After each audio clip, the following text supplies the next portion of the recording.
Hello bachcho, let's see this question, and the question says microbes used for the biocontrol of pests, butterfly caterpillars is option A Trichoderma species, option B Saccharomyces cerevisiae, option C Bacillus thuringiensis, option D Streptococcus species।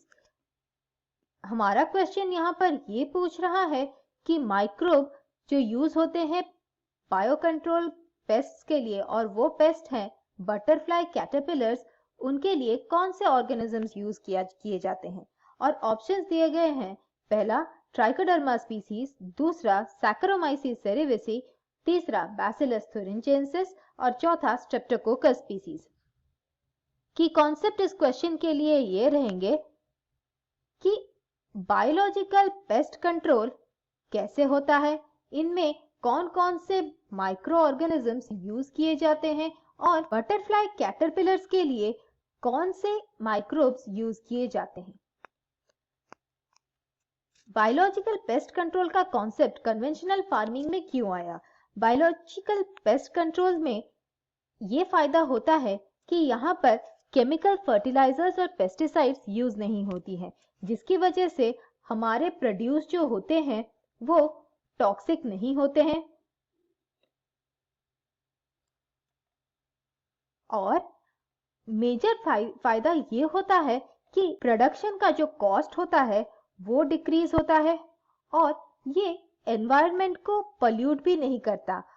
और इसी वजह से organic farming में biological pest control incorporate किया जा रहा है और एग्रीकल्चर में ऑर्गेनिक फार्मिंग की तरफ शिफ्ट हो रहा है।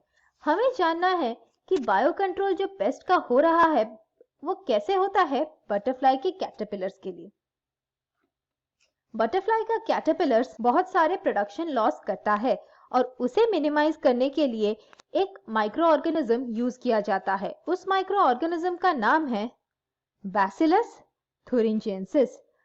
बैसिलस thuringiensis एक बायोलॉजिकली इंपॉर्टेंट माइक्रो ऑर्गेनिज्म है और ये माइक्रो ऑर्गेनिज्म एक टॉक्सिन प्रोड्यूस करता है जिसका नाम है बीटी टॉक्सिन। ये टॉक्सिन जब कैटरपिलर्स इंजेस्ट करते हैं, यानी कि कैटरपिलर्स जब फीड करते हैं, तो फिर ये टॉक्सिन इनएक्टिव फॉर्म में उनके बॉडी में जाता है और गट में जाकर, यानी कि इनके डाइजेस्टिव सिस्टम में जाकर ये एक्टिव हो जाता है। एक्टिव होने पर ये वहां पर सेल लाइसिस करता है, यानी कि सेल डिस्ट्रक्शन करता है, जिसकी वजह से कैटरपिलर्स के डेथ हो जाते हैं। ये बैसिलस thuringiensis यूज किया जाता है स्पोर के फॉर्म में और ये मिलते हैं सैशेज में।